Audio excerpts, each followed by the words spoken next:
writer freelance, è da tempo che lavoro su questo tema della Palestina.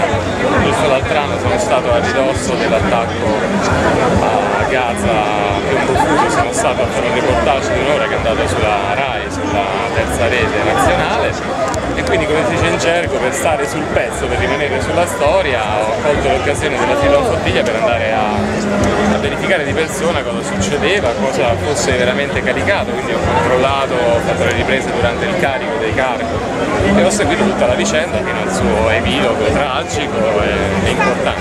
Come è cominciato? Cosa hai visto proprio tu?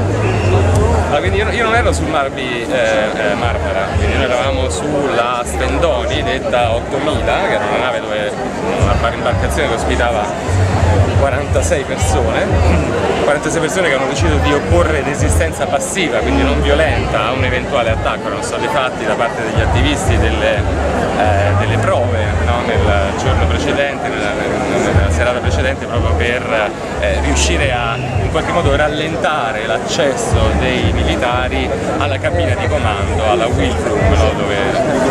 E quindi c'è stata questa sorta di protezione a catena da parte degli attivisti, mentre il gruppo media di cui io facevo parte cercava di fare del suo meglio per riprendere la situazione sotto la minaccia delle armi, sotto i colpi delle paintball. Sono stati esplosi 2 sound bomb all'interno di questo piccolissimo locale che è la cabina del... Chi ha sparato?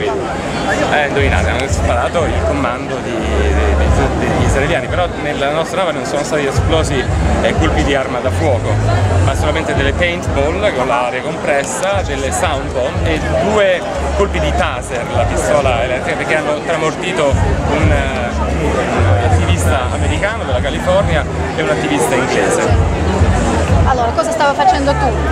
Mentre... Io tenevo in mano la mia telecamera insieme all'altro operatore, avevamo 2 telecamere che hanno girato tutta quanta questa scena. Dal momento, noi abbiamo fatto durante tutto il viaggio una serie di interviste, abbiamo raccontato tutta la vicenda, quindi cercando anche di raccontare il profilo dei partecipanti a questa iniziativa. Era con noi l'ex ambasciatore statunitense in Iraq, erano con noi 5 ebrei americani che partecipavano a questa iniziativa e tante altre persone provenienti dalle più disparate parti del mondo. Quindi durante il viaggio abbiamo raccolto queste interviste pronti ad arrivare al momento fatidico in cui ero fermato o eventualmente saremmo riusciti a... Le telecamere dove sono adesso? Le telecamere sono state sequestrate, tutto il materiale, tutto il nostro girato è stato sequestrato e abbiamo fatto richiesta di riottenere indietro sia le telecamere che i nastri, perché noi pensiamo che se è vero che Israele non ha nulla da nascondere rispetto a queste operazioni, è bene che renda disponibile a tutto il mondo quelle immagini che in qualche modo chiariranno le dinamiche di quell'evento. Il tuo passaporto, come mai sei senza passaporto? Il mio passaporto è stato, evidentemente io avevo con me il passaporto, non sarei potuto volare da Roma a Atene come ho fatto, non mi sarei potuto imbarcare sulla Sfendoni come ho fatto, non sarei potuto arrivare dove ho arrivato senza il passaporto. Il passaporto mi è stato confiscato entrando nel carcere, mi è stata data una ricevuta, hanno fatto una fotocopia, quindi loro hanno il mio passaporto, ma nel momento in cui era necessario esibirlo questo passaporto è scomparso, quindi mi hanno in qualche modo intralciato la partenza. Io ho cercato di aprire un contatto con il consolato, mi è stato negato più di una volta, fino a che nel parapiglia è partita una sorta di carica da parte di una serie di energumeni in divisa dell'esercito israeliano che hanno travolto me, un ragazzo scozzese di origini palestinesi, fino a colpirci. Sono stato colpito più volte, sono tornato, mi sono fatto refertare all'ospedale, quindi hanno riscontrato delle lesioni alle costole e un po' di ammaccature quella. Ieri tu dicevi su 19 morte. Allora, io non dico niente, io ho riportato durante la mia permanenza, prima nel carcere di Beersheba e poi in questo luogo di detenzione per migranti all'interno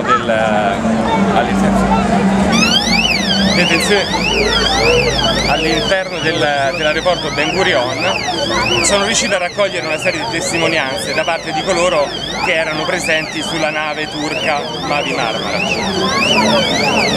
Mi sono arrivate moltissime voci, da subito tutti parlavano di almeno 16 morti, forse di più. E questo qui è stato un qualcosa che hanno ripetuto in modo diverso decine di persone all'interno del carcere che avevano visto questa cosa. Però certo erano delle voci molto separate, cui si può dar credito o meno.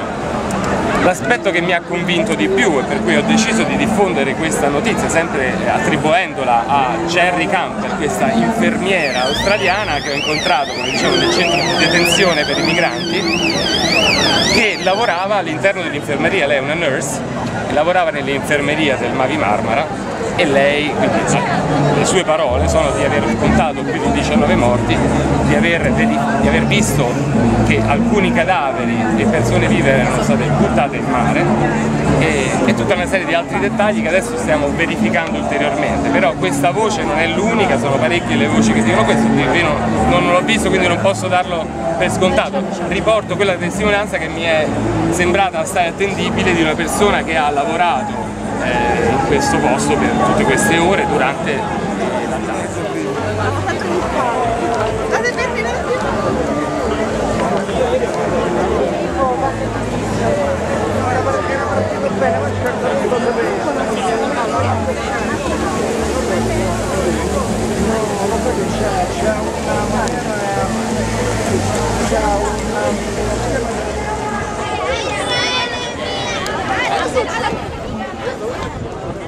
Israele via via, Palestina terra mia. Israele via via, Palestina terra mia. Israele via via, Palestina terra mia. Israele via via, Palestina terra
perché loro naturalmente non